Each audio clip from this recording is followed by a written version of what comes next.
Hello, my friends. Good to see you again. This is 7 English Bible School. Thanks for joining us. And once again, your presence means a lot to me. God bless you and keep you. According to him, the current G7 lineup is outdated. Trump wants to invite Russia, South Korea, India and Australia to the G7 summit this year.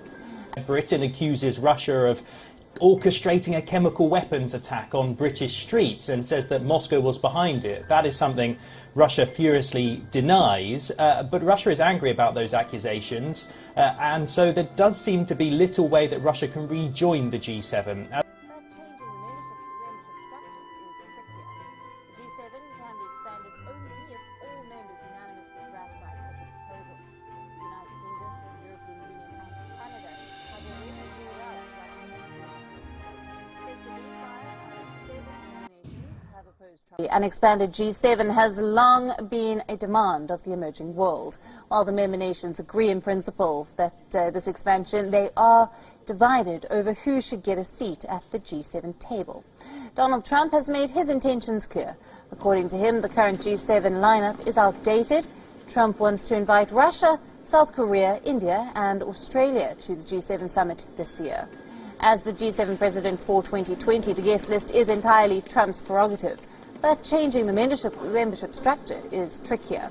The G7 can be expanded only if all members unanimously ratify such a proposal. The United Kingdom, the European Union and Canada have already ruled out Russia's readmission. Effectively, 5 out of 7 member nations have opposed Trump's proposal. While non-member nations have regularly attended G7 summits as guests, Vladimir Putin is an exception. Russia was expelled 6 years ago after its annexation of the Crimean Peninsula. Russia has welcomed Trump's move to expand the G7, but Moscow has certain demands of its own. It wants China to be a part of this expanded group. Russia's foreign ministry spokesperson said that it is not possible to implement serious global undertakings without China's participation. Needless to say, this is unlikely to go down well with Trump. US-China relations are at an all-time low. Both sides are sparring over China's handling of the pandemic and the new security laws in Hong Kong. Now, US President Donald Trump wants to include Russia in the G7, but the European Union has they agree in principle to expand the G7, but they are definitely divided on including Russia.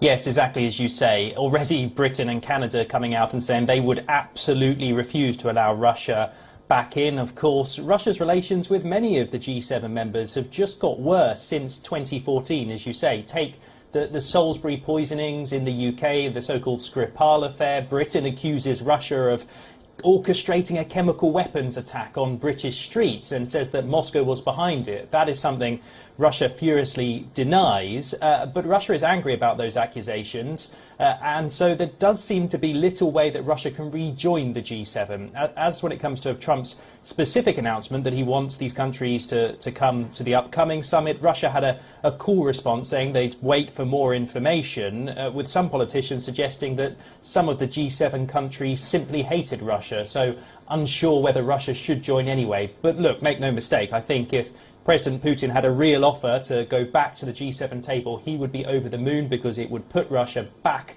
square in the world stage and give Russia a bigger role to get its message across. Absolutely, and Russia is also pushing for China's inclusion, now stating that, and I quote, hardly possible to implement serious global initiatives without China. Now, with US-China relations already strained, Trump can't be too happy about this suggestion.